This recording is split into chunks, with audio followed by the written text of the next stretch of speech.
Hi, Lynda Kenny here. This is take 2. Trying to see if I'm the right way up this time. Just a minute. I hate talking to people if I'm upside down, so I'm just checking I'm the right way up. I am, I think. Yeah. I'm just waiting to see who's going to come on. Let me just get this right. I've got 4 people on here. That's great. I'm just sorry, everybody. It's just that I did one earlier on and started to, and I was upside down. So if you could let me know that I am still the right way up, I'll carry on. First of all, apologies if it's actually cold where you are, because we've got some lovely sunshine today. It's a bit windy, but hi Karishma, hi. Can you make me certain I am the right way up this time? I started before and I was the wrong way, so I stopped it straight away. So if you could just let me know in the comments that I am the right way up. Hi Bob. Am I the right way up, Bob? Because I started one earlier and I was sideways or upside down, so I just deleted it and started again. So, oh, excellent.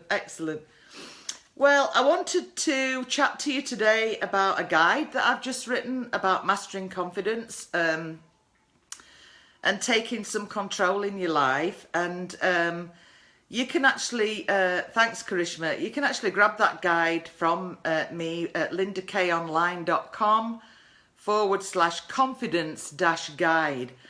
That is a guide I've put together about mastering confidence and actually taking some control. I'm just going to see if I can make myself a bit lighter. Yeah.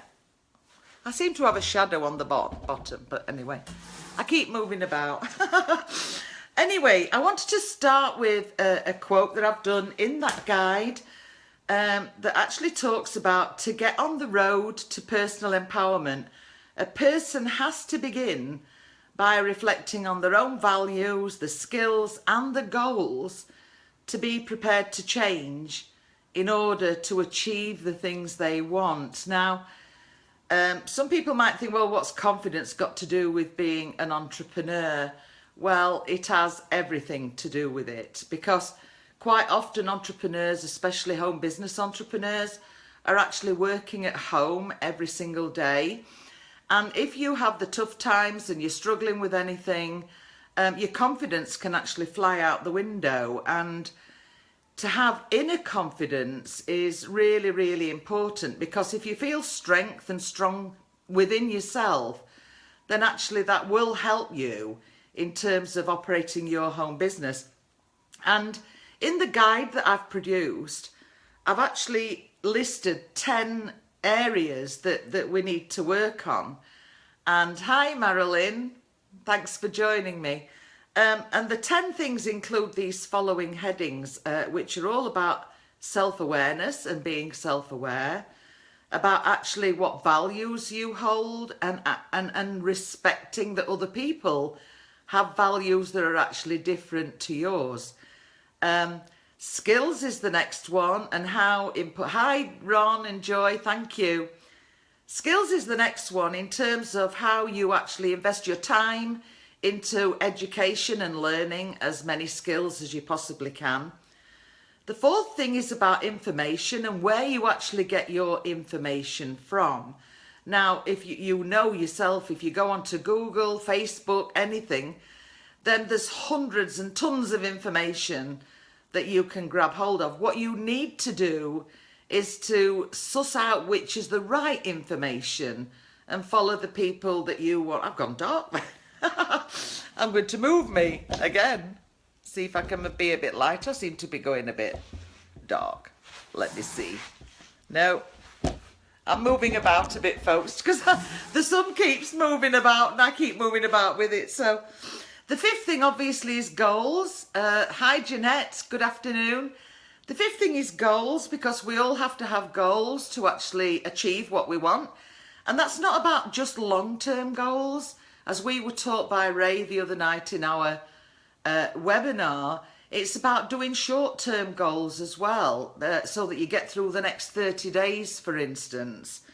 The sixth thing on my list in this guide that I'm talking about is about language and how language is very, very powerful. Now, if you're actually stood having a conversation with somebody right now, you would actually be careful about the way you said something and about the tone of your voice and the actual words that you would use. Now, when we actually write things down on social media, or we write things in a text or an email, then that language can come across in the total wrong way if we don't do it in the right way.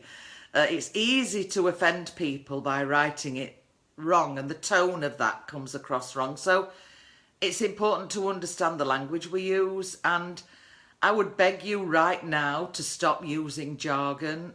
Somebody that's really well known to me the other day actually said, I can't even remember what it was, but they used a shortened version of something like, if I just use CPA as an example, I'm not saying this, but if you use CPA, and somebody else out there might be thinking, well, what the hell's CPA mean? You know, jargon, I absolutely hate it. So I would advise anyone not to use it, because make an assumption that everybody that reads anything that you say has absolutely no idea what you're talking about. So explain it in simpleton language, if you like. That's just me. Yeah. The seventh thing on my list is trust, and how important it is to build up trust with people. We don't do business with anybody that we don't trust, and so it's important for you to engender trust in people that you want to work with. They've got to trust you, but also anybody you want to work with, you've got to trust them. So trust works both ways. The eighth thing on my list is understanding your strengths and your weaknesses.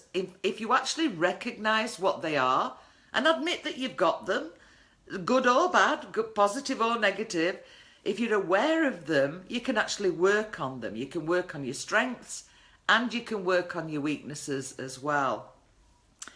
The ninth thing, obviously, is to grow in confidence, because the more you grow in confidence, the happier you are within yourself and the more successful you'll be.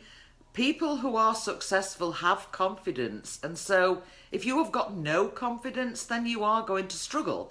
So this guide hopefully would help you to actually work on the areas where you're not very confident and ask yourself why and what you need to work on to actually improve that.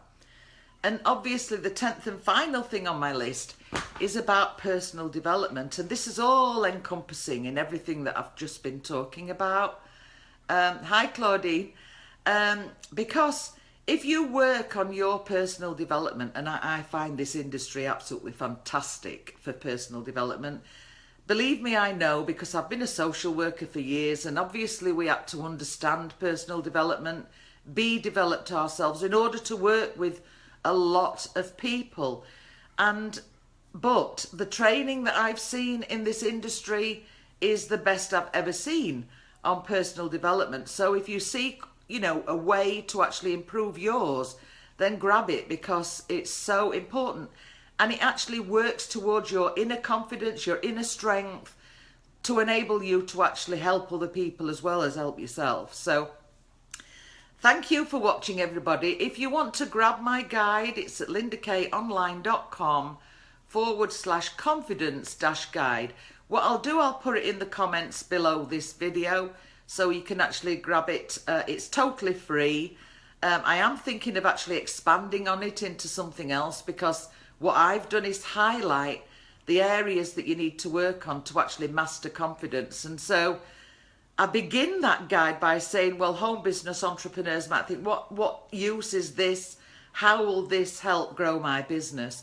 Well, what it will do is help you grow yourself, and by growing yourself and getting that confidence and taking control of your life, then you will actually make some real headway in growing your business as well. So thanks for joining me, and grab the guide. I'll put it in the comments below. Thank you, everybody. If I've missed anyone by not saying hello, I do apologise, because these comments flash up and then they disappear really quickly. So See you all in another video and have a great Friday afternoon and a fabulous weekend.